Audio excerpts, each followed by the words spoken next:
성탄절 예배를 드립니다. 성탄의 빛이 우리 밝았습니다. 우리 다시 한번 우리 옆 사람과 함께 인사하십시다. 메리 크리스마스. 메리 크리스마스. 오늘 예배는 천주교 스타일로 예배를 드릴 겁니다. 천주교 스타일 아십니까, 여러분?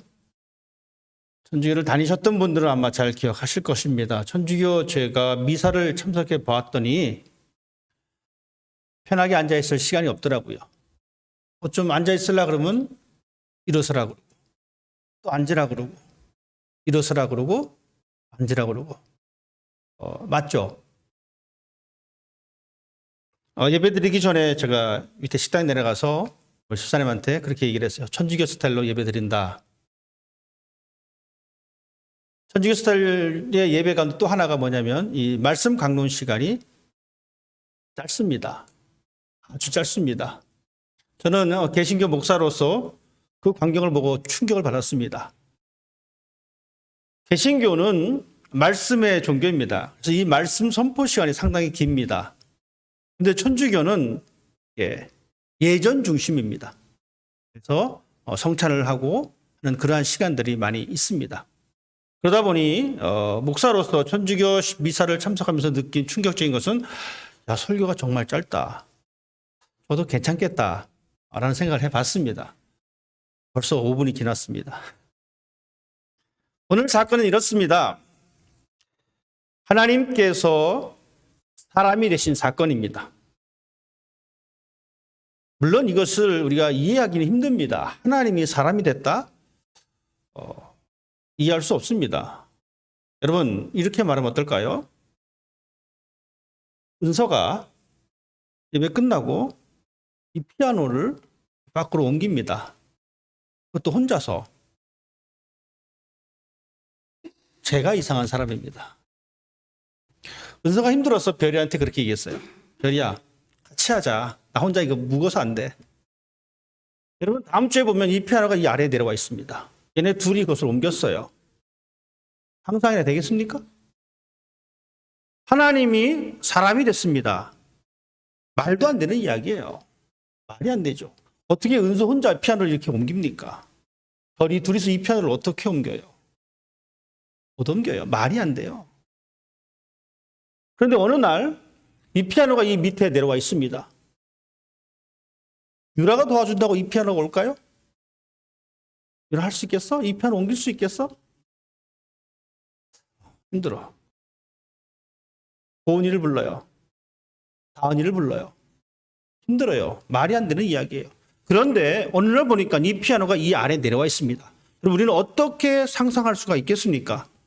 누군가가 적어도 우리 최동선 선생님 같이 등치가 큰 사람이 누군가가 한 대여섯 명이 덤벼들었겠지. 그때는 가능합니다. 하나님이 사람이 되었어요. 사람들은 불가능하다 생각합니다. 그런데 가능하다라는 이야기는 누군가가 개입됐다는 이야기입니다. 그 누군가가 바로 하나님이십니다. 하나님이 하시면 됩니다. 이미 그것은 이루어진 사건입니다. 성탄이 바로 그렇습니다. 그런데 놀라운 것은 이 성탄의 시작, 이 시작이 어디서 되었는가라는 것입니다. 오늘 누가는 이 성경을 쓰면서 어떤 이야기를 시작하고 있냐면 가이사 아구스두가 천하에 다 호적을 하라 이야기합니다. 출생신고를 다시 하라는 겁니다. 서류 작업을 하겠다는 겁니다. 왜 했냐면 사람의 숫자를 세서 인원수를 세서 세금을 내게 하려고. 그래서 요셉과 마리아는 동네 베들레헴으로 가게 됩니다. 베들레헴은 구약에서 약속된 동네입니다. 그런데 이 마리아는 만삭이 되어서 베들레헴에 갔는데 사람들이 모이다 보니까 잘 곳이 없습니다. 호텔이 다 이미 예약이 다 돼버리고 아무것도 없습니다. 그래서 그들이 거한 곳은 가축들이 함께 거하는 그 장소에 머물게 되었고 설상가상 그곳에서 아기를 낳게 됩니다. 그런데 이 놀라운 소식을 누가 듣게 됐냐면 들에서 양을 치던 목자들이 듣습니다. 천사들이 와서 그 이야기를 했죠. 하나님이 인간이 된 사건의 시작은 여러분 우리는 기억하셔야 합니다. 예루살렘 성전의 중심이 아니었어요. 하나님이 인간이 된 사건의 시작은 저 바깥에 한 동네 아닌 그 동네 변두리, 변방에서부터 시작됩니다. 거기서 천사의 소리를 듣고 그들은 아기 예수님에 대한 소식을 접하게 되고 그 소식을 나누어 주었습니다. 천사가 이야기합니다. 내가 오늘날 온 백성에게 미칠 큰 기쁨의 좋은 소식을 너희에게 전하겠다. 목자들 너희에게 전하겠다는 겁니다. 여러분, 이 소식은 우리에게 가장 아름다운 소식입니다. 내가 즐겨야 할 소식입니다. 예수님이 태어나셨다라고 한 이 사실은 내가 즐겨야 할 소식입니다. 그런데 내가 그 즐거움을 느끼지 못한다면 천사가 이야기한 그 이야기는 나와 상관이 없는 이야기가 됩니다.